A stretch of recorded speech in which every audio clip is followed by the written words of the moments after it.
She's driven by the power. She's driven to get the power. That is the driving force in her life. She does not answer questions straight out. She is the expert of not saying what she believes.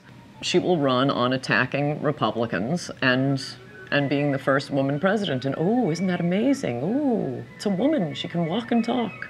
The thought here is it's all politics. Parcel out favors to individual groups, whether it's unions here or the farm bloc there. But she is steeped in controversy, steeped in sleaze. That's why they don't want us to look at her record. I would recommend that Hillary Clinton appreciate that she's not going to be, by any means, the candidate of American women. American women have diverse views on politics, just like men.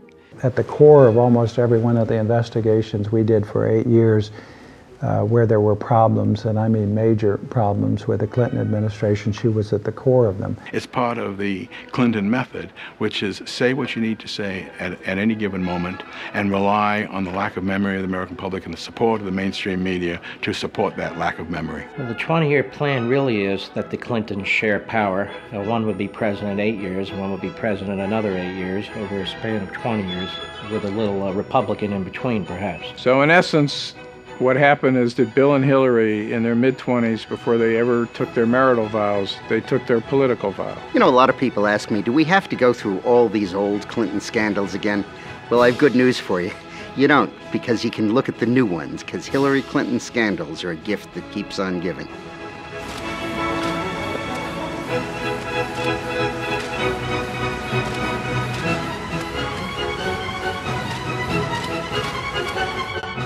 Ruthless, vindictive, Mendacious, venal, sneaky. Ideological, intolerant. Liar is a good one. Scares the hell out of me. Looks good in a pantsuit.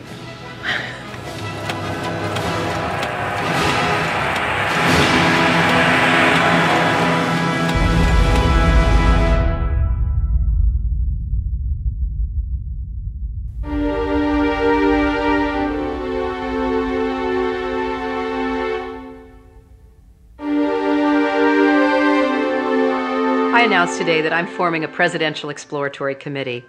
I'm not just starting a campaign, though. I'm beginning a conversation with you, with America. So let's talk, let's chat, let's start a dialogue about your ideas and mine. And while I can't visit everyone's living room, I can try. So let the conversation begin. I have a feeling it's going to be very interesting. The challenge for Hillary Clinton on the campaign trail is she has to pretend to be something she's not.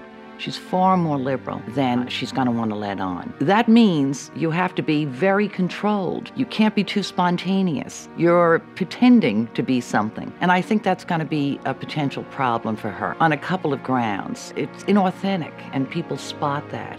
I am sick and tired of people who say that if you debate and you disagree with this administration, somehow you're not patriotic, and we should stand up and say, we are Americans and we have a right to debate and disagree with any administration. She's a person who's struggling herself with figuring out who she is, or more importantly, how she wants to present herself to the American public, because her own advisors told us her sort of authenticity and who she is issue 1, issue 2, and issue 3 for her. I don't feel no ways tired. I come too far from where I started from. She's continually trying to redefine herself and figure out who she is and project an authenticity to voters who are, of course, wondering who is the real Hillary. Hillary Rodham Clinton. Could she become the first female president in the history of the United States? Her name is known by nearly every American, but who she really is remains largely a mystery. Hillary Clinton points to her time in the White House as a large part of her qualification for the job as president.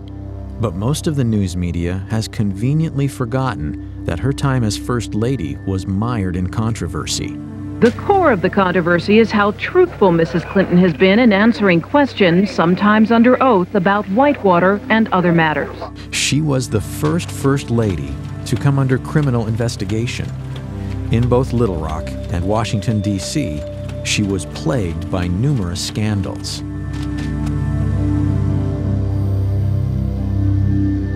Senator Clinton has extraordinary ability to obfuscate, refuse to answer questions, avoid confrontations, and up until now has been given a pass on it. A story in the New York Times talking about why Senator Clinton voted this way, because I think some people were surprised by it. And her advisor said that she voted yes because she was moving from primary mode to general election mode. Primary mode versus general election mode? How about tell the truth mode?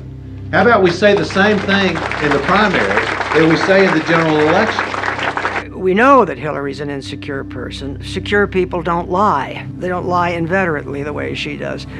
What drives Hillary now is power. She very much is interested in gaining power. She considers herself to be a special person. She has a lot of arrogance, a spirit of superiority about her, and this is the driving force in her life, is to gain and acquire and maintain power. And her husband got to the top, and she saw it, she felt it, and she wants there herself. Over the past 16 years, Hillary Clinton has undoubtedly become one of the most divisive figures in America. How this makes her suited to unite the country as the next president is troubling to many. And recall Hillary speaking at a black church on Martin Luther King Day. What a coincidence. When you look at the way the House of Representatives has been run, it has been run like a plantation, and you know what I'm talking about. And you know what I'm talking about, girlfriend. That's how she's going to get to power? By accusing the Republicans of running a plantation at a black church on Martin Luther King Day? That's it? Okay. After announcing her bid for the presidency, fellow Democrats, including former Clinton confidant and Hollywood mogul David Geffen, publicly questioned Hillary's integrity and truthfulness. Such breaks within the Clinton inner circle beg the question: what is the truth about Hillary Rodham Clinton? It's a recklessness that's born of arrogance that goes back to her 1960s roots in their narcissism. They believe they are a rule unto themselves. I mean, every time Hillary's been caught in a scandal, she really did it. No one made it up. She's deceitful. She'll make up any story, lie about anything, as long as it serves her purpose of the moment. And the American people are going to catch on to it. So who is the real Hillary Clinton? Is she a brilliant trailblazer poised to make history as the first female president? Or is she ruthless, cunning, dishonest, willing to do anything for power? Because of your position or your husband's, might have given you some kind of unfavorable or, a favored advantage? There isn't any evidence that anybody gave me any favorable treatment. Yes, my question, I'd like a follow-up too. First one has to do with Susan McDougal. She said that she brought the documents of Whitewater over to you at the governor's mansion. Did you receive all the documents? And if so, what became of them? Every document that we have obtained has been turned over to the special counsel, no matter where it came from. Mrs. Clinton, can you tell us what you know about stories about shredding of Whitewater documents down in Arkansas? Nothing. At the gubernatorial mansion? Oh, that didn't happen, and I know nothing about any other such stories. You know nothing about documents relating to Whitewater ever shredded anywhere that you know about or authorized or didn't authorize? Absolutely not.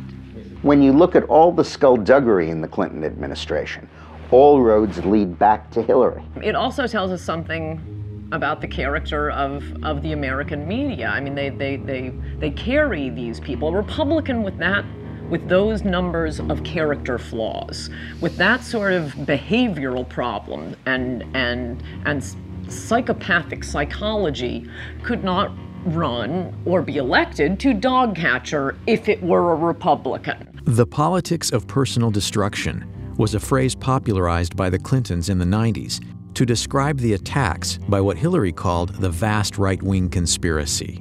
But is she actually more familiar with practicing that fine art than being its victim. They have been the masters of the politics of personal destruction, and then they use the well-known trick of accusing your opponents of your own malfeasance. So they accuse conservatives of speaking honestly about the ethical shortcomings of the Clintons, while they in fact speak dishonestly about the integrity of their opponents. And that has been a bellwether, and it has done destruction to people who they've encountered. Even people in the Democratic Party will acknowledge the Clintons are particularly ruthless and particularly aggressive when it comes to campaigns. They war room. This is a military metaphor for the campaign the Clintons invented regarding instant responses, that no matter what the validity of a charge, you don't explain the charge, you don't apologize for the charge, you don't admit any error, you automatically attack the integrity or the motivations of the other side. There are any number of things in the Clintons' political history that is worth recalling before you go in to vote potentially for a Clinton, in this case a Hillary Clinton. And it's a small example, but a telling one. When they turned on the travel office, where you had career civil servants doing a great job providing the travel service for the president and his staff, and they wanted to get a lackey friend in, they could have fired the guy in charge, but they accused him of a crime. They tried to ruin his life in order to be able to get him out and get their lackeys in. When the Clintons moved to 1600 Pennsylvania Avenue in 1993, White House veteran Billy Dale was the director of the travel office. Dale had faithfully served 7 previous presidents, starting with John F. Kennedy in 1961. But Dale, who had actually voted for Clinton for president, would soon discover that business under the Clintons would not be business as usual. We knew that we were in for a rougher transition because we had heard stories from Secret Service agents who had gone to Little Rock for a 2-week stay down there. And the stories that some of the agents would come back and tell us, that we just knew that it was going to be different. We didn't realize how different it was going to be. The new administration is free to fire anybody that they want to, but traditionally that does not happen. On the day of Clinton's inauguration, Wednesday, January 20th, 1993, Billy Dale got a call from an unknown woman indicating that Catherine Cornelius, the 24-year-old third cousin of President Clinton, would soon be working in the travel office. And I got to know who Catherine Cornelius was. She went to work in David Watkins' office, answering phones, but she never let up in her demands to take over the travel office. In the meantime, I get a telephone call from a gentleman in Ohio, and he wants to know how he can get in on some of the White House charter business. And I said, that's what I do. I arrange the charters. And he said, I know, but he says, we can make some money here. If I had made arrangements with that gentleman, I speculate that things would have been very different than as they turned out. That call was from Darnell Martins, a partner of Clinton's close friends and Hollywood producers Harry and Linda Bloodworth Thomason in a travel agency called TRM. When Congress investigated, they learned Harry Thomason had multiple conversations with First Lady Hillary Clinton about taking over the White House charters. At that time, I didn't even know who Harry Thomason was, but we have since learned that Catherine was reporting to him and he was reporting to the First Lady, Hillary Clinton. As Dale says, every new president has the right to hire new travel office staff, even though no president had done so for over 30 years. But not only was Billy Dale fired, along with 6 other travel office staff members, he was also locked out of his office. But that was only the beginning. And I got accused of embezzling $14,000 that I couldn't account for because the logs were missing. At the same time, D.D. Myers is in the press room briefing the White House press corps, telling them that we were being fired for criminal misconduct and the FBI was being called in to conduct a criminal investigation. I think that they wanted to make it look like they were doing it because there was corruption over there so nobody would criticize them, because the media liked Billy Dale and the people there. Gary Aldrich was an FBI agent for 26 years, the last 5 as an agent responsible for background checks on White House staff. Recall that the FBI had conducted investigations of all of these men and had determined that they were qualified to work in the White House and that they were honest individuals. I conducted some of those investigations. Billy Dale was humiliated and was accused of serious wrongdoing to the degree that they conduct a federal grand jury investigation and an indictment of him. I had dedicated 32 years of my life to this job and served faithfully to Democrats and Republicans alike. The experience was a major event in my career because it taught me that powerful politicians can misuse law enforcement authority almost whimsically. And because it was the First Lady ordering the investigation, well then charges have to be found. That scared me. That was different from my experience in the FBI of 26 years. I thought if we have reached the level where a politician can get irritated with somebody and cause them to maybe end up in federal prison, we've got a serious problem. The White House Travel Office affair became known as Travelgate. When Dale's legal bills to defend himself were estimated to run as much as $750,000, he considered a plea deal, a fine of $69,000, and a brief jail sentence. Blanche and I had been married for 38 years at that time. I decided that I would have to sell my home. Could I ask her to give up everything that we had worked for? The plea bargain seemed just that, a bargain in order to save himself and his family from the unending ordeal. But when Dale was informed he would not be able to proclaim his innocence, he realized he couldn't bargain with the truth. In the meantime, during this year, I got a notice from the IRS that I was being audited. For the next 30 months, Dale was investigated. His son and daughter were also subpoenaed. I remember Vicki, our oldest daughter, telling her mother that if I was found guilty, and maybe we better start over. You were sent to jail for something you...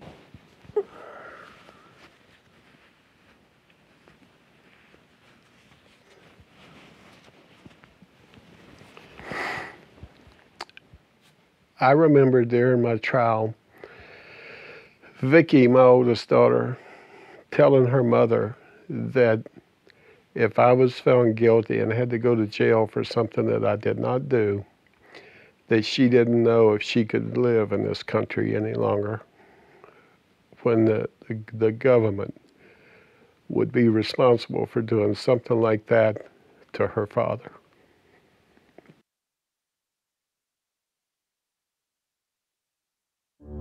When the case went to trial in the fall of 1995, a procession of White House journalists volunteered to serve as character witnesses for Dale, including Britt Hume and Sam Donaldson. The press at the time, I think, ought to remind people that I testified at Billy Dale's trial as a character witness for him. The jury needed less than 2 hours to reach a verdict. And the jury came in and they found me not guilty on all counts. I laid my head down on the desk in front of me and cried.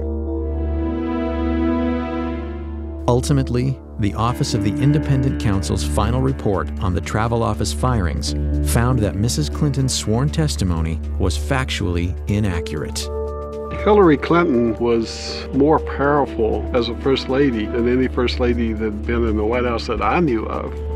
That I have learned that she was involved with it more than Bill was. Bill just wiped his hands of it and just would let her handle it.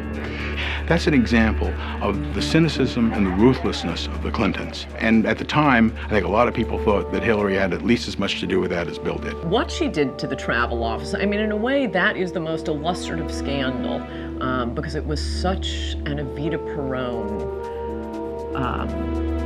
act of maliciousness toward these ordinary people. This guy running the Travel Office all these years, I'm getting them out, getting my rich Hollywood friends in.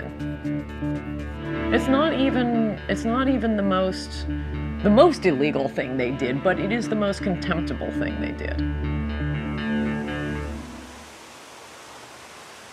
Billy Dale wasn't the only victim of what some would allege to be Hillary Clinton's brutal and corrupt political machine.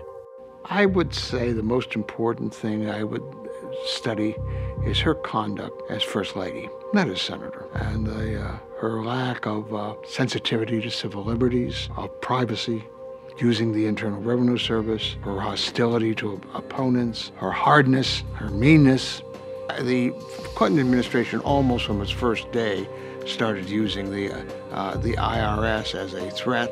I know a lot of tax lawyers, and they said the odds of someone like Paula Jones with her income being audited by the IRS is like being struck by lightning twice.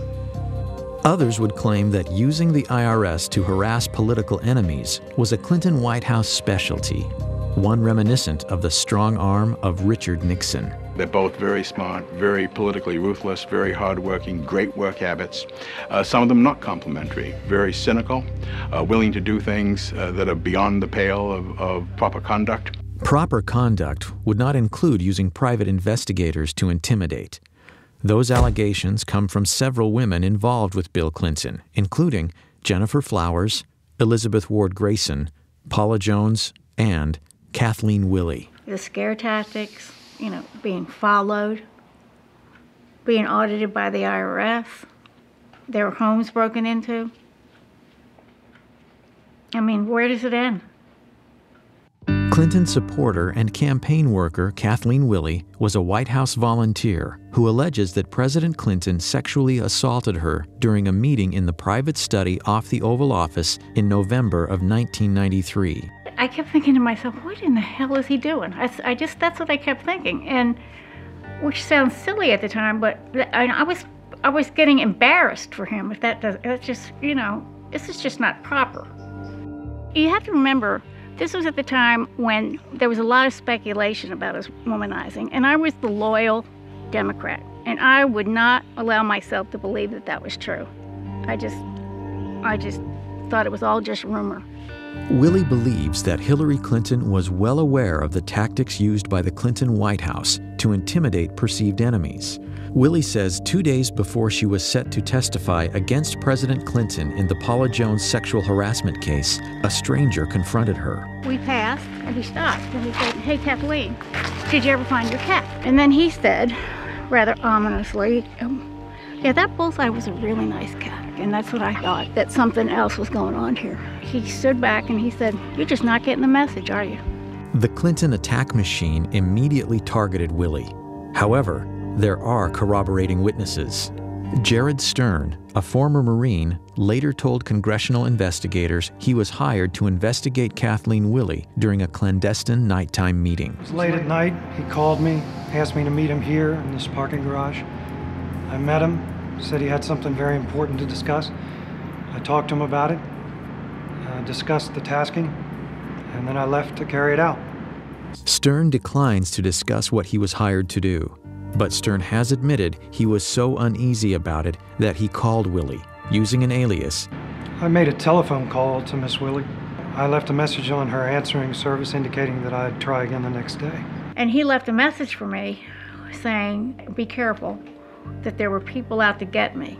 Jared Stern is a first-hand witness to what the Clintons are doing, have done, and are doing to these women. The Clintons are a unit.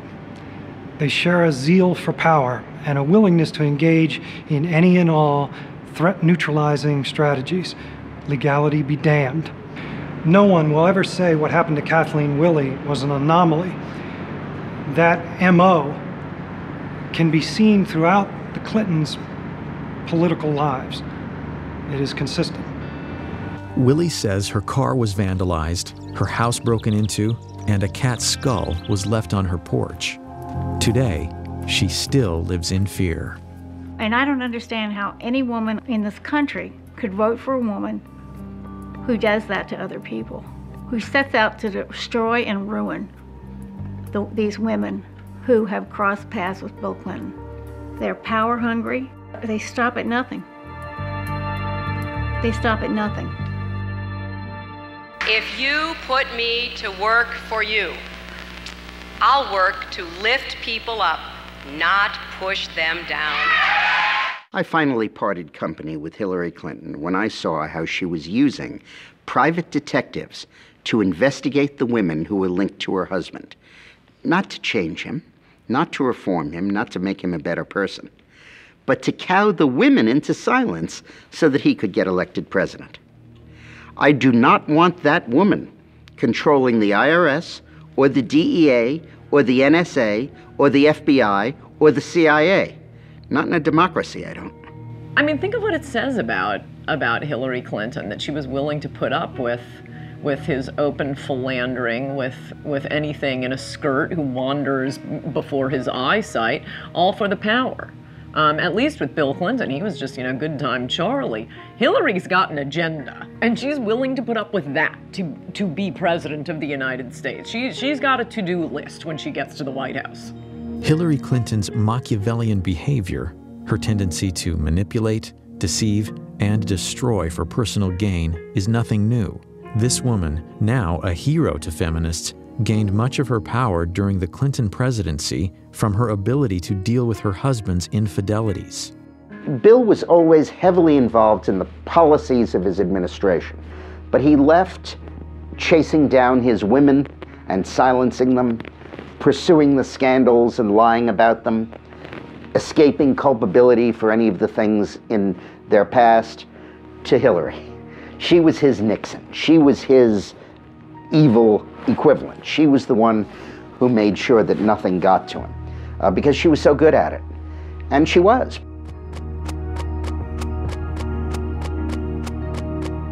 Hillary's mastery of the black arts of attack politics is often skillfully cloaked in layers of deniability. But when she needs money, as all candidates do, her imprudence bewilders even her most loyal supporters.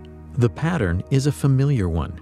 Huge amounts of money are raised from political insiders, lobbyists, and special interest groups, and questions follow. In the summer of 2007, Hillary was forced to return nearly $900,000 from fundraiser Norman Shue, who is now under indictment for running a Ponzi scheme. During the White House years, it was the dirty money of a cast of characters that included Johnny Chung and Charlie Tree, both convicted of illegal campaign fundraising. I think it was Johnny Chung that said the White House was like a subway turnstile. You put the money in and you got in. And if his tokens were very large, of course. There's evidence that he collected money from a Chinese intelligence officer, and they were trying to influence our elections to gain access to decision-making powers in the United States so they would bend U.S. policy towards China. The campaign finance scandals were so extensive, 120 people either fled the country to avoid being interrogated by investigators, pled the Fifth Amendment, or otherwise avoided questions. 14 guilty pleas came out of that. This is really stunning. And it's stunning to me how the media will give her a pass and how the media pretends none of these things happen.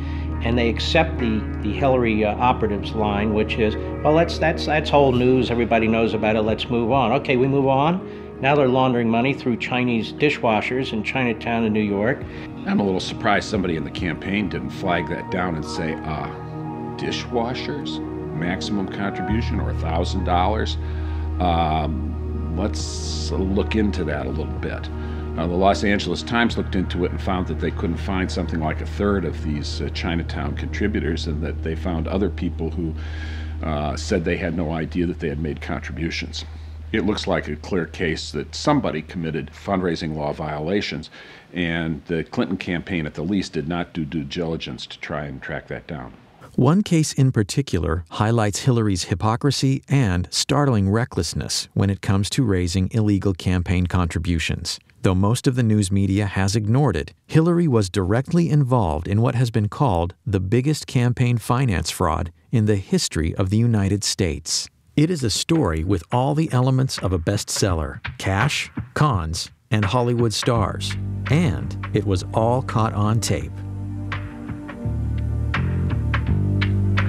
Few businessmen have seen the career heights and depths of Peter F. Paul. I've been fortunate to spend time with some of the world's most celebrated figures of the 20th century. One of my idols was Salvador Dali. He had a big influence on the way that I directed my life. In the early 1980s, Paul, a Miami lawyer with a past criminal record, including convictions for cocaine possession and fraud, headed to Hollywood for a fresh start as a promoter and producer. After doing various projects in Hollywood, I decided after meeting a fellow who was a out-of-work model that there was an opportunity for me to prove that I could cultivate a media icon.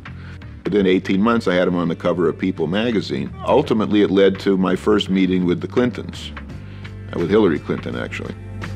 In February of 2000, Peter Paul met with Hollywood charity fundraiser Aaron Tonkin. Tonkin was a celebrity-obsessed con man who in just a few years went from being homeless to one of the Clintons' top money contacts in Hollywood. Like more than a few Clinton associates from the past, Tonkin ended up in federal prison for unrelated fundraising scams. Aaron, it's Hillary Clinton. I just wanted to call and wish you well for this evening. It was a growing new relationship.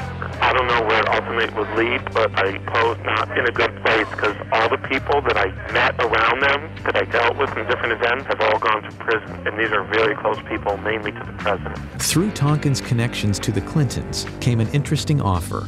In exchange for donations to Hillary's 2000 Senate campaign, Paul would gain access to Bill Clinton for business opportunities once Clinton left the White House. I had become a very close friend of the creator of Spider-Man, Stan Lee, and we had started a company together in late 1998. So I embarked on this effort to try to hire Bill Clinton when he left the White House as a rainmaker for the company Stan Lee Media. We had a luncheon at Espagos for 12 people who were influential in the community, and we also raised some money for Hillary. And at that point, I indicated that my plans were to hire Bill when he left the White House. She responded by saying that she would help if I became a major supporter of her campaign. In June of 2000, Paul agreed to finance what would be the largest and most lavish political fundraiser ever staged in Hollywood. It consisted of a concert, a dinner, and a reception.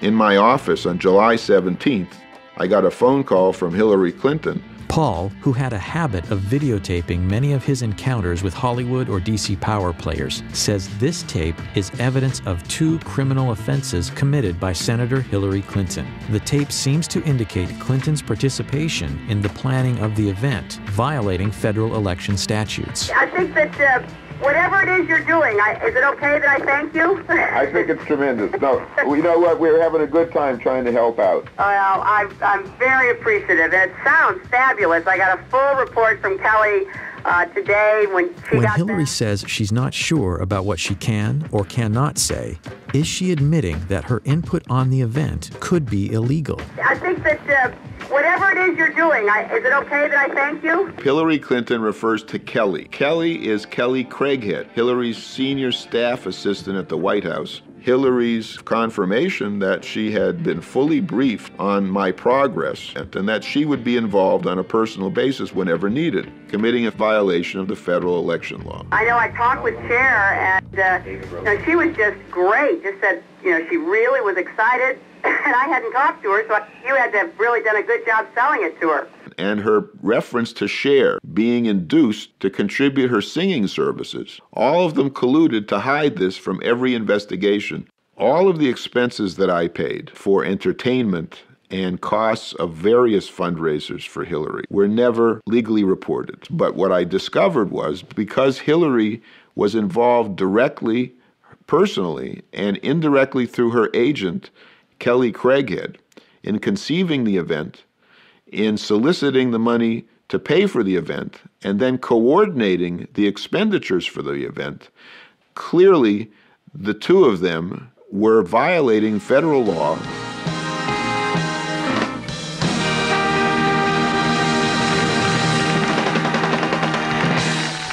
Ladies and gentlemen, the chairman of Stan Lee Media, Stan Lee. I just want to welcome you all to the Hollywood salute to President William Jefferson Clinton. It was the biggest event ever produced in Hollywood for a president. Muhammad Ali, John Travolta, Brad Pitt, Shirley MacLaine, the Steenburgen, Gregory Peck, Cher, Diana Ross, Patti LaBelle, Toni Braxton, Melissa Etheridge, Sugar Ray, Michael Bolton, Paul Anka. We had over 100 stars. The entire leadership of the Democratic Party was there, and it was a magical evening. But just 2 days later, the magic was gone. The Monday after the event, I got a phone call from Ed Rendell telling me that the Washington Post was asking questions. The position that Hillary Clinton would take was that she hardly knew me and that I didn't give any money, and that if I was smart in order to maintain my deal, that I would go along with that. The Washington Post bombshell questioned Hillary's decision to associate with Paul, given his criminal past. The Clinton camp implied they weren't aware of it. I had been vetted 6 times. My house had been prepared for a presidential sleepover, and the president allowed me to put my name on 25,000 invitations. It's impossible to think that they didn't know that I had federal convictions, which anybody that uses the internet can find within 4 clicks. Peter Paul was basically paying for the entire event, and he was held at arm's length. He wasn't invited to the White House, and they did not really want to interact with him. And it never really dawned on me, because I really didn't understand those part of politics and how it works, that they do a vetting process. Amazingly, the Clintons continued to solicit money from Paul, even after publicly distancing themselves from their newfound friend. On August 24th, a fax was sent to my office on Hillary's letterhead, the Hillary Clinton for Senate letterhead, by her finance director, David Rosen, asking me to transfer $100,000 in stock. And here you have a smoking gun document, which is on her letterhead, faxed to my controller with the wiring instructions to send $100,000 worth of stock. That's illegal. When I became Hillary's biggest donor, no one made any reference to concerns about my credibility, my truthfulness, or my ability to honestly do business. You know, Hillary has no problems with me as long as I'm writing checks. From there, the Paul case takes twists and turns no screenwriter could imagine. Stanley Media collapses. Paul is indicted on 2 felonies in connection with trading of Stanley Media stock. He's arrested in Brazil by Interpol and languishes 2.5 years in a Brazilian hellhole of a prison awaiting extradition. She's never called me a liar, and she's never said that my allegations are false. What she has sworn to is that she can't remember some conversations that we had in detail. I'm not asking anybody to like me or to trust me or even to believe me. I'm asking people to look at the record that is undisputed and to come to their own conclusions regarding the suitability of Hillary Clinton to acquire the highest office in this country. June 9, 2000, did you discuss with Hillary Clinton supporting her campaign in exchange for President Clinton helping you in your business concerns? Yes. Did Hillary Clinton pledge President Clinton's support for your business interests? Yes. August 13, 2000, at Barbara Streisand's home, did you talk with Hillary Clinton about supporting her campaign provided President Clinton help you with your business interests? Yes. I've been analyzing polygraphs since 1995. I attended the Department of Defense Polygraph Institute. I would say Mr. Paul has been truthful in his answering the questions concerning the issues administered in the polygraph. It was the most lavish affair of all. But her campaign said that it cost $400,000, not $1.1 million, so that they could use the other $700,000 for the campaign and use it to buy advertisements. Now the question is, did Hillary know it was a mistake? Of course she did. Number one, she was there and she knew it couldn't have only cost $400,000. Number two, she frequently urged Peter Paul to hold down the expenditures for it. Number three, after the forms were filed with the FEC, Peter Paul told her they were inaccurate, and Hillary continued to file inaccurate forms. And finally, the FEC investigated it and concluded it did cost $1.1 million. I want to thank Stan Lee and Peter Paul and Aaron Tonkin for their extraordinary hard work and leadership on this. The Clinton campaign ultimately paid $35,000 in fines for having underreported the cost of the gala. Aaron Tonkin says both Senator Clinton and her finance director, David Rosen, knew of his illegal financing schemes, including how he reimbursed celebrities who donated to Hillary's Senate campaign. They wrote a check where I told them to write it, the Senate 2000 from the invitation they received, and then I reimbursed them either 1 or 2,000, depending if 1 or 2 people came. I told her National Finance Director, David Rosen, and he just said, don't tell me anything like that. And I told the FBI. Is it possible that the senator from New York and former First Lady, the most experienced of all the candidates, was completely unaware of her finance director's dealings? Peter Paul awaits sentencing for securities fraud. He vows to spend the rest of his life trying to expose what he characterizes as Hillary's chronic pattern of corruption. Well, I think that, like William Safire said in the New York Times, Hillary's a congenital liar. Even David Geffen, who was a supporter of hers, commented on her facility with lying. So if she can do this as publicly and in such a gross and unvarnished way, then imagine if she got additional power in the White House and what she would do with that. I can't think of any other politician in history who has shown such a disrespect and a contempt for the Constitution and the rule of law as Hillary. And I represented Richard Nixon's best friend, and I knew Richard Nixon. And I'll tell you something, she's no Richard Nixon, she's worse. One of her great claims throughout the 90s and in her present career as senator is that she'll say, oh, this is all old news. Well, it's old news because the Clintons are repeat offenders. They've been doing these things going right back to the 1980s.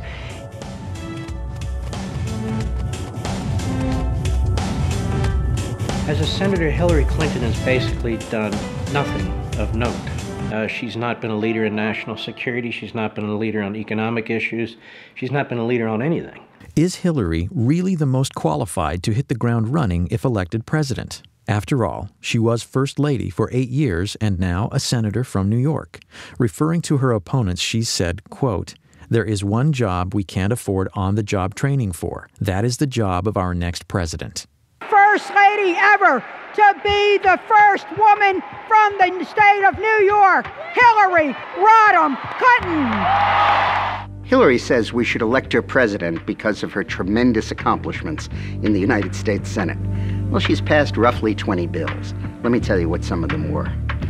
To commemorate the 225th anniversary of the American Revolution, to express our appreciation to Alexander Hamilton, to name the Thurgood Marshall Courthouse in Lower Manhattan, to honor the men's and the women's lacrosse high school team from Syracuse High School, to express the sense of Congress that Harriet Tubman, who died over 100 years ago, should have received a federal pension. But is that the legislative gravitas and qualifications on which to elect a president of the United States? Is she kidding? During her Senate campaign, Hillary promised to create 200,000 jobs, largely to benefit economically depressed upstate New York. And if you help me get elected, I'll work day and night to put this plan in effect for the people and children of New York.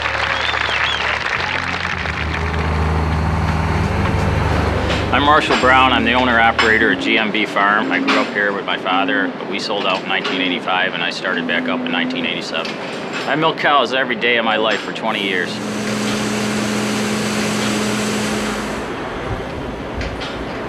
Agriculture is New York State's largest industry. I don't know if Hillary was told that when she got off the plane or not. Dairy farming is the largest segment of that. 3 years ago, Hillary Clinton came to Oswego County. She said she had a plan for the dairy industry. Like all her plans, she never gives any specifics, but it's going to make everything all wonderful for us. 2 years after she gave her I Got a Plan speech, the price of milk dropped to the same level it was in 1979, and I'm losing my ass. Senator Clinton's promise of 200,000 jobs for upstate New York was one of the most irresponsible statements she ever made. Because A, it proved to me that she had no clue what was wrong with upstate New York, and B, there's no way the federal government can deliver that.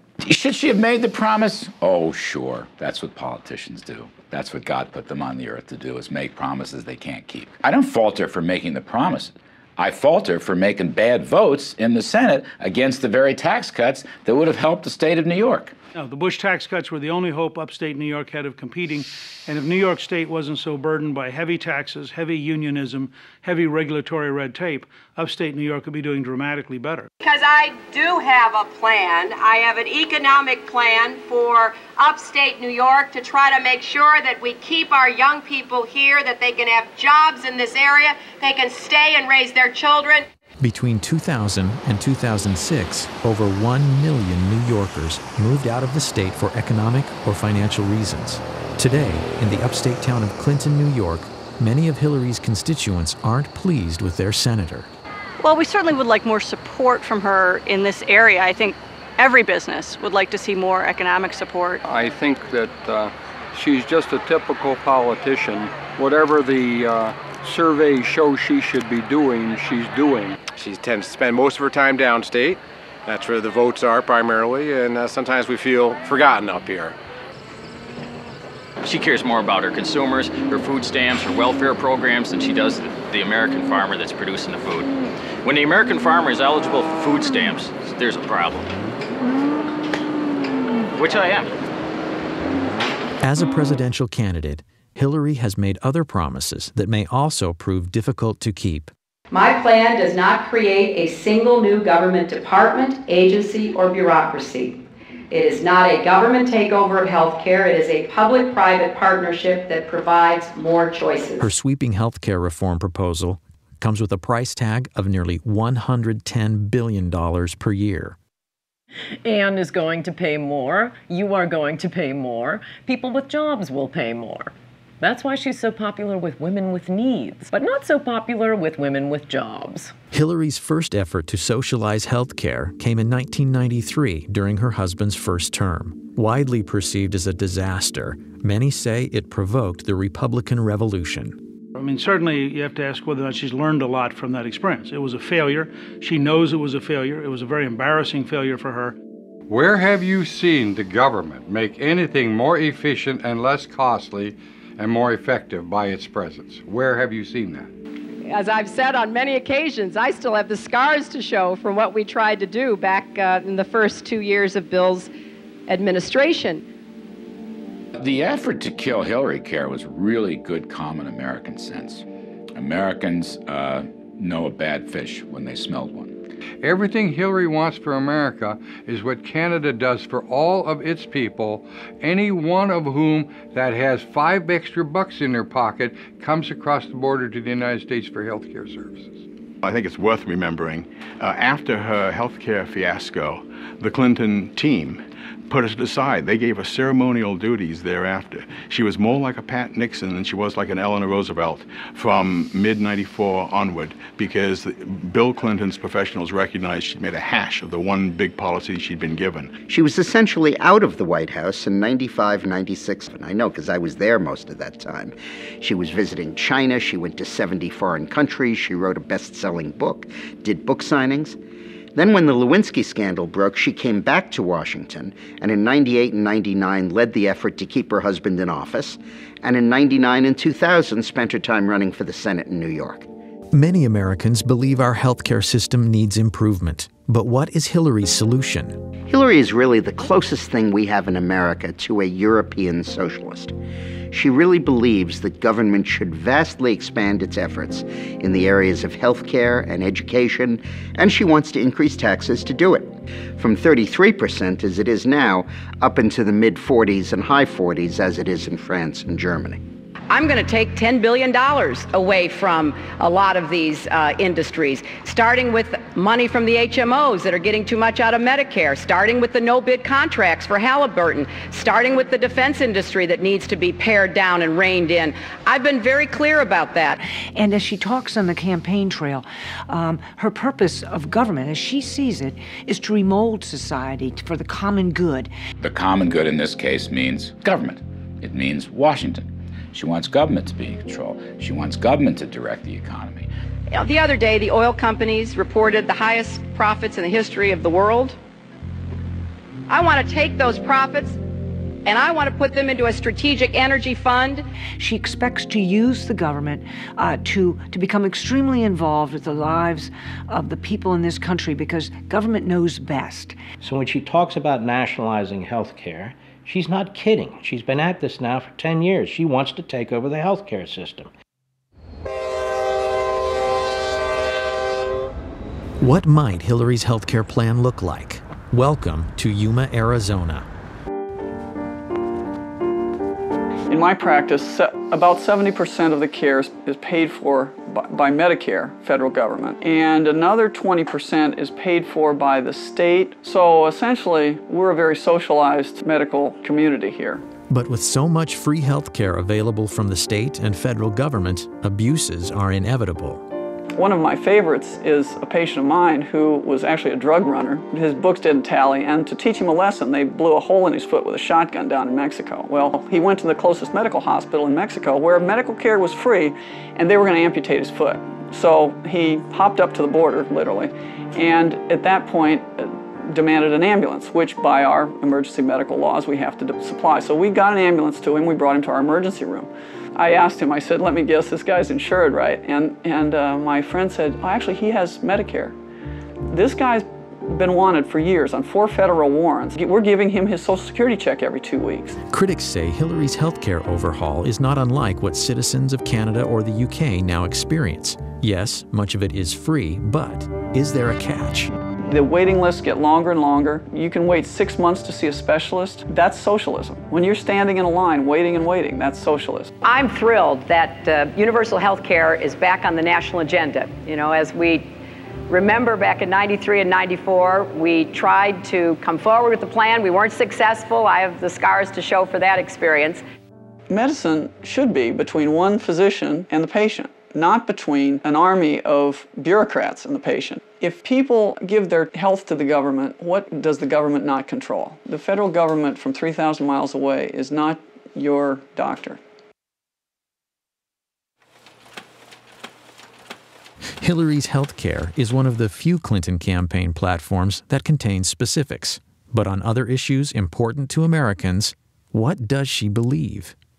But on specific issues, I've come out with very specific plans. With respect to Social Security, I do have a plan. But personally, I am not going to be advocating any specific fix until I am seriously approaching fiscal responsibility.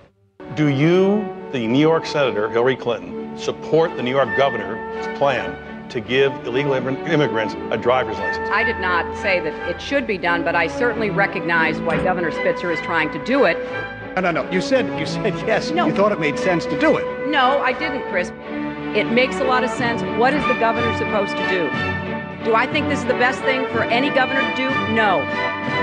Obviously, she hadn't been coached on. And if she's not coached, she's, despite the fact that she's intelligent, she is so insecure and so loathes the give and take of real politics that she just seizes up. And she sure seized up when those questions were asked her. Now, finally, for the first time, everyone talks about, well, Hillary talks about how, oh, they were so mean to her, they were so mean to her. All that happened in that debate was that, I think it was Tim Russert in that debate, engaged in the old journalistic practice of the follow-up question. That's all it took, and, you know, all hell breaks loose because Hillary's asked to actually tell us what your position is. You know, it raises the question, can you withstand the criticism in the way that any president has to? Because there's going to be a lot of it for any president at any time, even the most propitious times. And if you're going to whine about people complaining about you, that doesn't suggest presidential stature or character. I can support the president. I can support an action against Saddam Hussein because I think it's in the long-term interests of our national security. If I had been president in 2003, I never would have started this war. And if it is still going on when I am president in 2009, I will end it. I was one who supported giving President Bush the authority, if necessary, to use force against Saddam Hussein. I believe that that was the right vote. If I had been president in October of 2002, I would have never asked for authority to divert our attention from Afghanistan to Iraq, and I certainly would never have started this war. So it is with conviction that I support this resolution as being in the best interests of our nation, and it is a vote that says clearly to Saddam Hussein, this is your last chance. Disarm or be disarmed. I stand for ending the war in Iraq, bringing our troops home. We're going to have troops remaining there guarding our embassy. We may have a continuing training mission, and we may have a mission against al-Qaeda in Iraq. There's one Hillary who says, I'm going to bring the troops home right away when I'm elected president. Another Hillary who says, I'm going to keep troops in Iraq indefinitely. One of these two women is lying. I think she did that as long as she thought that it was still politically advantageous to support the war effort. Once 2006 kicked in and the war became quite unpopular, at least for a while, then she started moving to the anti-war position, reversing her positions which she held only months before. Not because her heart was full of pacifistic leftist tendencies, because she thought it was the politically expedient way to go. Flip-flopping on a driver's license is one thing, but words do matter, particularly when they impact the lives of our soldiers and their families. He loved being a Marine. He looked me square in the eye and he just said to me, he said, Dad,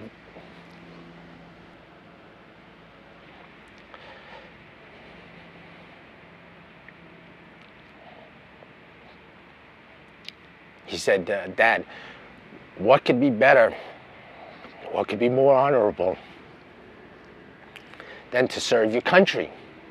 It was at that point where he became my hero. In January of 2007, Senator Clinton visited Iraq. While there, she did an interview with ABC News, stating, I don't know that the American people or the Congress at this point believe this mission can work. And in the absence of a commitment that is backed up by actions from the Iraqi government, why should we believe it? Because I was in Baghdad at that time, and we talked about that. I'm thinking, what the heck goes through the minds of our military that are out on those front lines, the Ramadi, the Fallujahs, out walking the streets of Baghdad, Hadifas, and throughout Iraq, putting their life on the line every single day and hearing something like that. It's just so demoralizing. Robert Buzz Patterson served as the president's senior military aide in the Clinton White House. Distinguished service in the Air Force, including combat missions, and his regular interaction with the First Lady gave him unique insight about the potential future commander-in-chief. They see that when Mrs. Clinton says something stupid about the war, or Harry Reid says the war is lost, or Dick Durbin calls them war criminals, that is played immediately on Al Jazeera and Al Arabiya overseas. That does nothing to support the troops. All it does is embolden the enemy to believe if they can hang out a little bit longer, they win. It's very hard to believe her because you don't know what the next day she's going to say, and you know that it's terrible. Everybody from a four-star general to a private understands what it means to be a leader, what it means to have moral backbone and discipline and integrity. And the military saw none of that during the 1990s and does not see that any of those attributes in Mrs. Clinton today. If we do pull out and we do not complete this mission, my son's sacrifice would have been in vain, along with the other fallen heroes. If a legislator does not like the war and decides enough already with this war, then cut off the money. They're entitled to do that. But above all, it's not up to a legislator to try to outguess military strategists. That's not their job. So you say again, okay, well, she's flipping, she's flopping. No, she's not flipping and flopping. She is lying. She will not take responsibility for calling and asking our good, brave soldiers to put their life on the line. She will not take responsibility. Every Democratic candidate, they all want to just get out of Iraq, just whatever it takes. When the fact of the matter is that you can't have good security in Iraq until you've dealt with, at a minimum, Syria and Iran, because they're the ones who are arming, training, and running a lot of these terrorists. The war on terror isn't the only issue where Hillary is trying to have it both ways. When it's politically expedient, Hillary campaigns on her husband's presidency. But when the polls say otherwise, she abandons their record. What she can be is selective in terms of, cherry picking and making determinations that she's now suddenly the face of foreign policy, that she, shaped economic policy, except for the stuff that didn't work out, in which case that was somebody else's problem or somebody else's fault. Ladies and gentlemen, you have just heard a stunning illustration of my real campaign slogan. Buy one, get one free. This is as much about Bill Clinton as it is Hillary Clinton. I mean, for purposes of this election, it's one and the same. Buzz Patterson carried the nuclear football for President Clinton. While serving in the Clinton White House, he learned firsthand about the former First Lady's qualifications. When she was moving them around the White House hallways and corridors, the edict was for us to avoid eye contact with her so as to preclude her from making exchanges like good morning, good afternoon, and therefore those of us that worked in and around herself and her husband would oftentimes dive into open office ways or doorways to avoid her stare. Well, I saw her vent on her husband many, many times. In one particular situation, we were at a fundraiser. As we entered the elevator to go to the top floor of this hotel, Mrs. Clinton lit into her husband with every profane four-letter word you've ever heard in your life, and as a military guy, I've heard them all. The anger really took me by surprise, how vicious it was and how profane it was, and then of course, we got to the top floor of the elevator, of the hotel, and the elevator opened. They were holding hands and smiling and waving like they could turn it on and off in a heartbeat. Both Clintons are well aware the war on terror could be the key issue in Hillary's run for the presidency. Both have been quick to fault the Bush administration for failing to prevent the 9/11 attacks, while absolving the Clinton White House of any missed opportunities. There were many times, 8 to 10 that I'm aware of, in the 1990s, that we had a chance as a country to capture bin Laden or to kill him, 8 to 10. And every time we had a viable opportunity, Clinton chose not to pull the trigger. And I'm certain that if my husband and his national security team had been shown a classified report entitled Bin Laden Determined to Attack Inside the United States, he would have taken it more seriously than history suggests it was taken by our current president and his national security team. Patterson says that's laughable. He says President Clinton was briefed by multiple U.S. intelligence agencies of al-Qaeda plans to attack the United States. We knew about the potential. Nick specifically pointed to the possibility of using hijacked airliners into the Pentagon, CIA headquarters, and it also talked about New York City. Cyrus Nowrasteh is the award-winning writer-producer of the ABC miniseries The Path to 9/11. Though his movie takes aim at both the Clinton and Bush administrations in the days and years prior to 9/11, Nowrasteh says he and his film were targeted by the Clinton machine.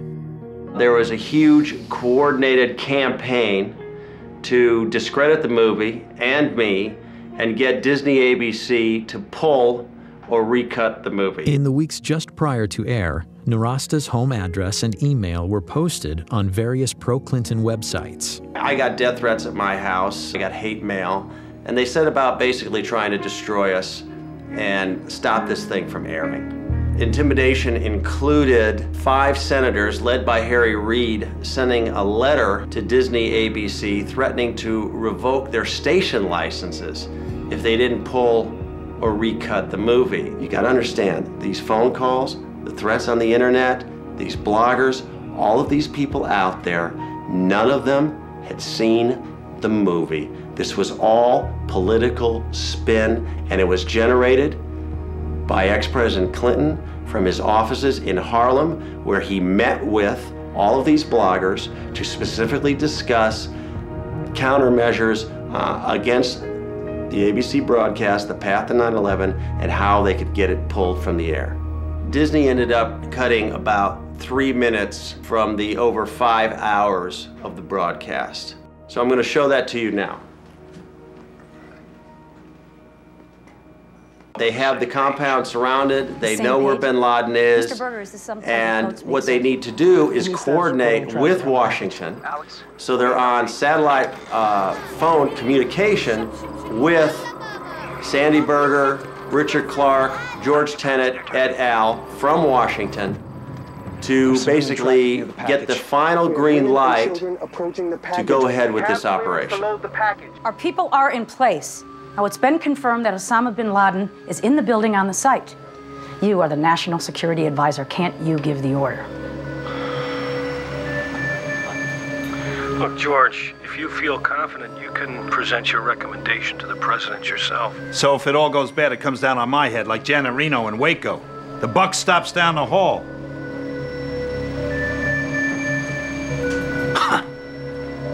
Mr. Berger, sir.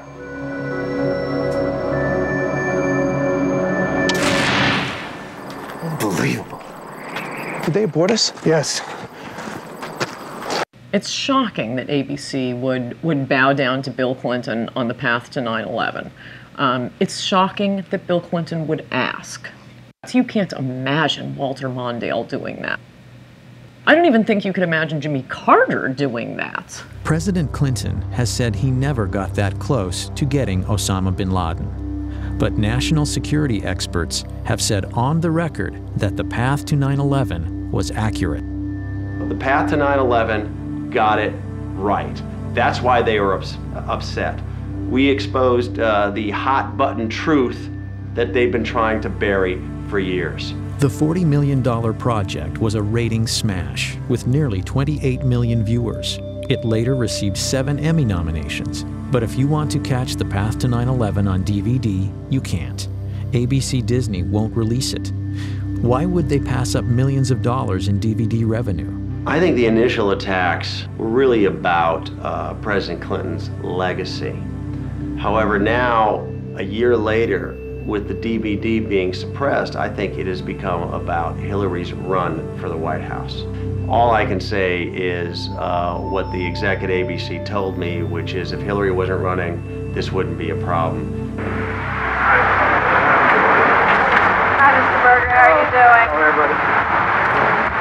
I have just a brief statement. Last year, when I was in the archives reviewing documents, I made an honest mistake.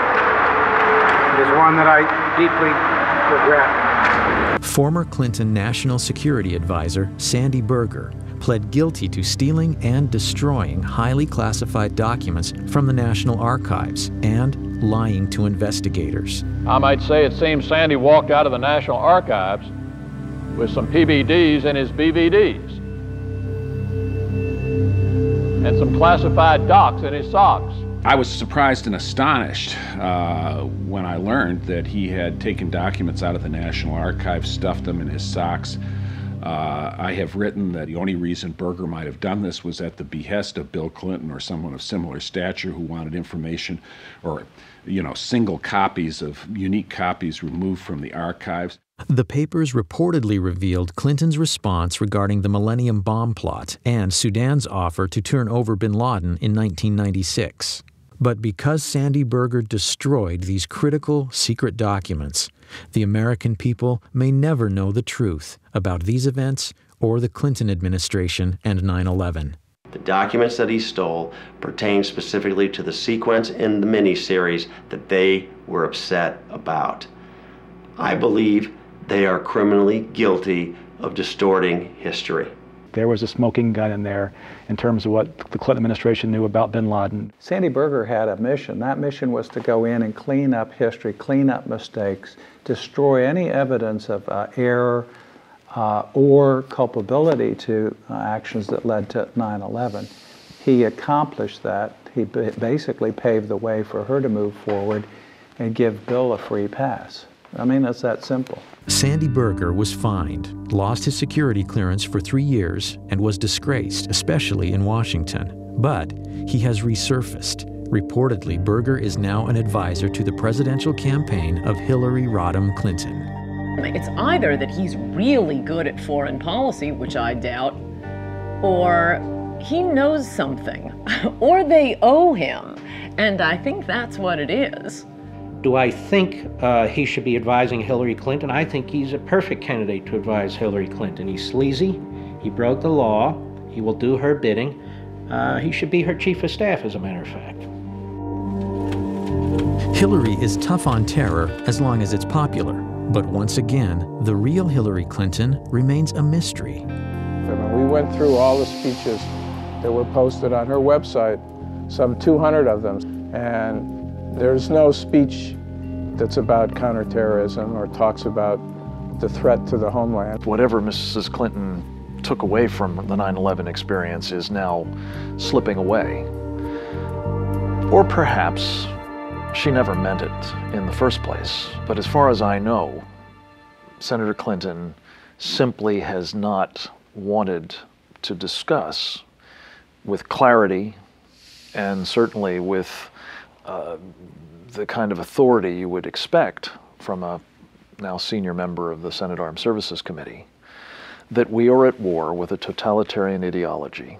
I'd like to see a president in either party who is going to be honest about the nature of the danger and willing to stand up and say this is what needs to be done, even if it's not popular at the moment. She doesn't seem to have any instinct to be able to do that, whatever her high intelligence might be. Who is the real Hillary Clinton? Clinton scholars and writers hoping for an answer were shocked to learn that, despite Freedom of Information Act stipulations, after 3 years, the Clinton Library has only released 0.5% of its records.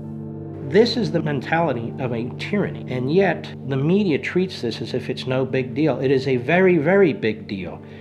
We paid for those documents at that library. Much of our money goes into that library. It's a federally run operation. The Clinton Library is known locally as Little Rock's Fort Knox. Nearly 2 million pages of records covering Hillary's years in the White House are locked away, clouding her role in policymaking. Over 300 Freedom of Information Act requests are pending. Well, that's not my decision to make, and I don't believe that any president or first lady ever has, but certainly we'll move as quickly as our circumstances and the processes of the National Archives permits. This idea they're claiming now that we're trying to release them, we're trying to as fast as we can, but the library just won't let us release them. You want the papers released, order the papers released. They're your papers. A tendency of this administration, from the top all the way to the bottom, is to withhold information, to resist legitimate requests for information, to refuse to be forthcoming about information that is of significance and relevant to the job that all of you do and the interests of the American people.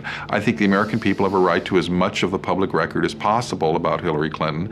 Those records should be released before the 2008 election so we can learn a lot more about exactly how much influence she had in the White House, what her positions were in the White House, and how she acted in the White House. Character is defined as what we do when we think no one is looking. By that standard, many critics say the Clintons are sorely lacking. On January 20th, 2001, President Clinton issued 140 pardons on his last day in office. Those pardoned or receiving commuted sentences included cocaine trafficker Carlos Vignali and the biggest tax fugitive in U.S. history, Mark Rich. As much as those pardons reveal about Bill, an earlier pardon may have revealed even more about Hillary's character and her willingness to do anything to get elected. I remember the first Met game my dad took me to, and we were sitting at the very top of Shea Stadium. It was probably 1971. It was just a beautiful day out with my dad. You know, he loved the Mets, he loved his sports. That's one thing that I'll never forget, is sort of being in the car with him and being at the game with him, just enjoying his presence. It was an idyllic childhood, to be honest with you. I couldn't have asked for a better childhood up until I was 9. My dad was a very decent, honest family man. As a matter of fact, on that day, January 24th, he was looking forward to coming home that Friday, celebrating my brother's 11th and my 9th birthdays. It was going to be a big family event for us.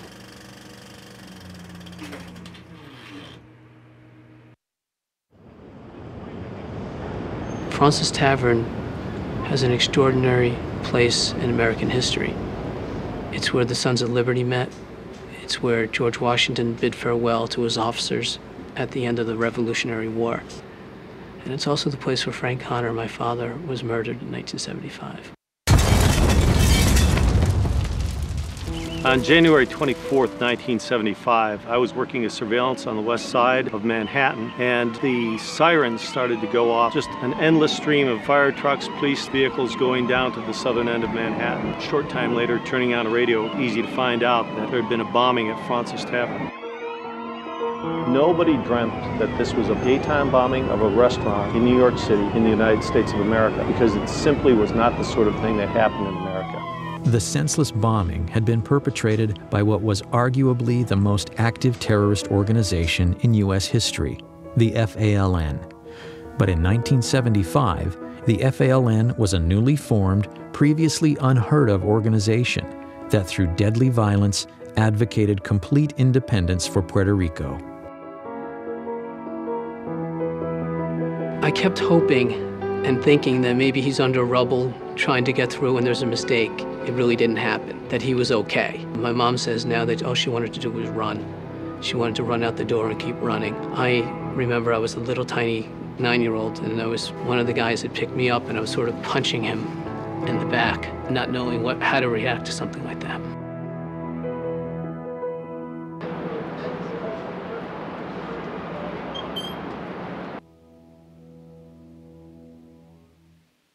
Joe, this is the Bissell dining room at Francis Tavern, and this is the room that suffered most of the damage in the bombing on January 24th, 1975.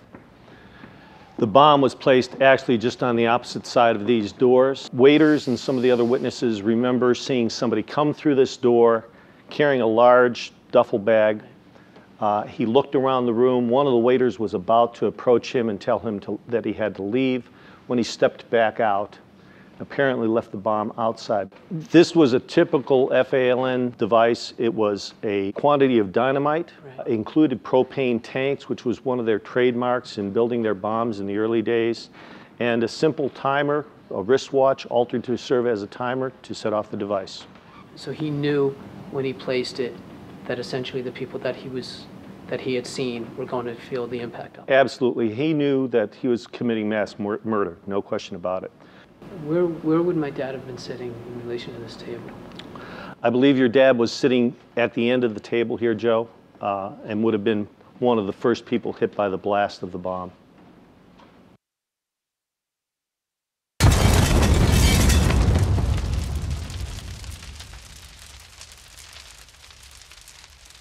Joe, the bomb being just outside this door here, when it functioned, much of the blast came, of course, through into this room, knocking down this door, and that shock wave would have taken everything in the room and just made missiles out of it.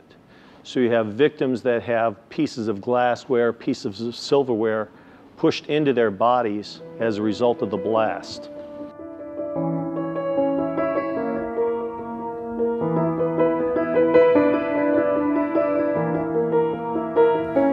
Do we know why they chose the time, the place, the day? The communique that they left said that they were trying to kill capitalist, imperialist pigs in Francis Tavern, and specifically cites Francis as being the target. 4 died, and more than 50 were injured. It was a typical FALN operation, one of over 130 bombings between 1974 and 1983. But on that crisp winter day at Francis Tavern, no one could imagine what the future held for the murderous members of the FALN. Hillary's biggest problem running for the Senate was that she wasn't a New Yorker. And how is she going to appeal to the specific ethnic groups that make up the New York State electorate? So, in September 1999, right in the middle of her Senate campaign, she was approached by City Councilman Jose Rivera, who really is a spokesman for the Hispanic community in New York, who gave her a packet urging the pardoning of the FALN terrorists. And included in the packet was a letter to Hillary asking her to use her influence on her husband to get these pardons granted. And 2 days later, they were. Freedom came today for most of the 14 Puerto Ricans who accepted President Clinton's controversial gift of clemency. 11 of them, who describe themselves as nationalists, some others describe them as terrorists, were released from federal prisons around the country. It made no sense. Not one of the incarcerated FALN terrorists had requested clemency or had expressed any remorse. In fact, Prior to that action, the Clinton administration had granted clemency in just 3 cases out of over 3,000 applications, according to the Office of the Pardon Attorney at the Justice Department.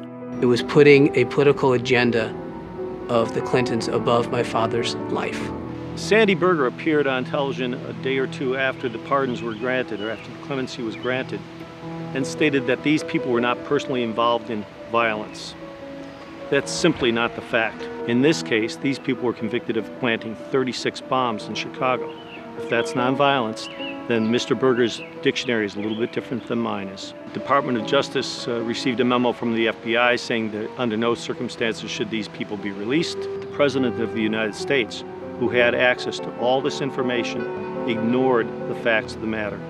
You have to ask yourself, who benefited from this besides the terrorists themselves? It's my view that have concluded the only other person that could have benefited from this was Hillary Clinton. The Senate, on a 95-2 vote, later denounced President Clinton's FALN clemency. Candidate Clinton claims she is the most experienced. Her husband claimed she was intimately involved in his administration, and yet Hillary said publicly she had, quote, no involvement in or prior knowledge of the decision. Obviously, she knew about it. Obviously, she asked Bill to do the pardons. And obviously, when she says she knows nothing about it, she's not telling the truth.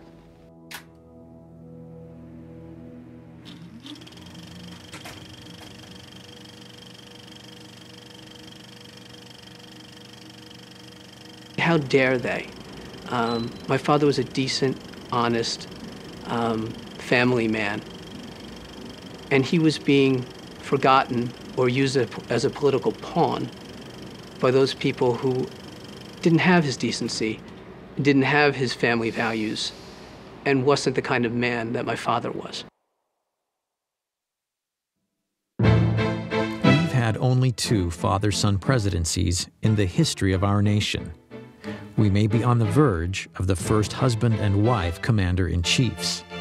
Historically, Americans have never been keen on dynasties.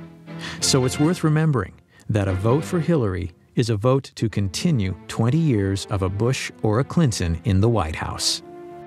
American people deserve to know that their presidency is not for sale, the Lincoln bedroom is not for rent, and lobbyist money can no longer influence policy in the House or the Senate. The problem with nostalgia is what we tend to do is you only remember what you like, and you forget the parts that you didn't like. So what John Edwards is saying about outmoded thinking and nostalgia is really, I think, expressing a reluctance to turn American democracy, which is very, I think, meritocratic, over to 2 families. And Hillary Clinton would represent the past in that, and a continuation of, I think, a dangerous trend to electing people because of how much recognition they have rather than their intrinsic qualities. Finally, before America decides on our next president, voters should need no reminders of what's at stake: the well-being and prosperity of our nation.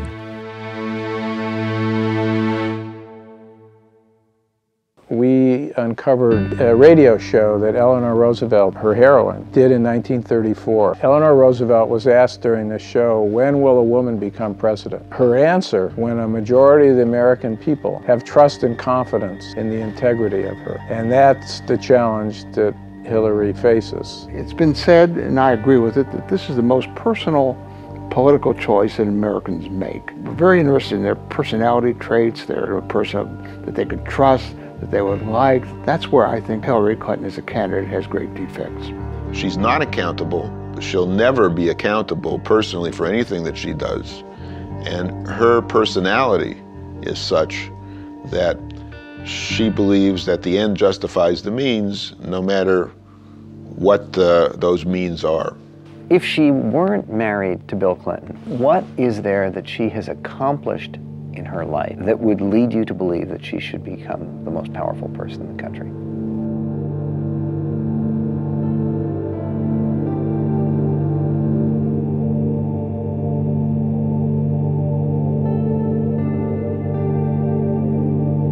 Which candidate is most likely to be able to be successful in protecting us from the threat from radical Islam? That is the central crisis of our time. If she reverts to form, Hillary Clinton will likely be in the future what she has been in the past, which is a person, a woman, a politician of the left. And I don't think that's going to be good for the security of the United States.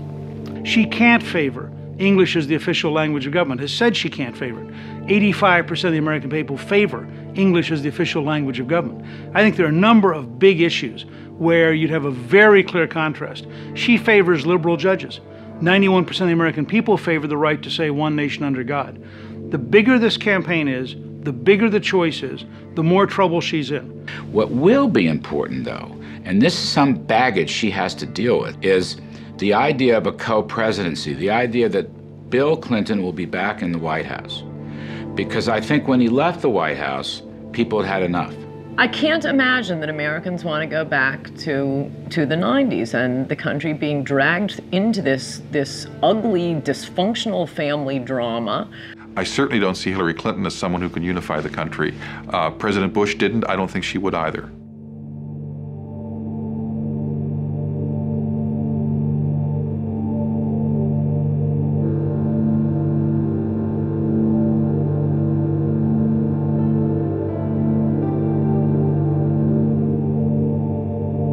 I think that we're at a very critical time in this country that requires leadership.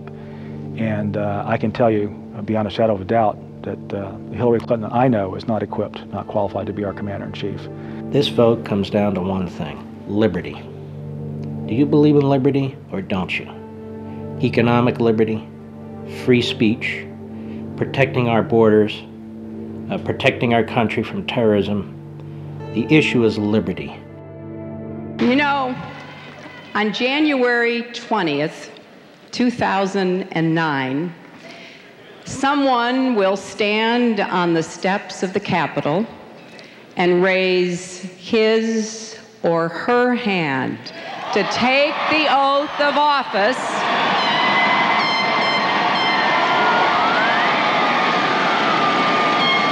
as the 44th President of the United States of America. We must never underestimate this woman. We must never understate her chances of winning. We mustn't be lulled into a state of security and complacency by the newfound moderation that she likes to talk about. And we must never forget the fundamental danger that this woman poses to every value that we hold dear. You see, I know her.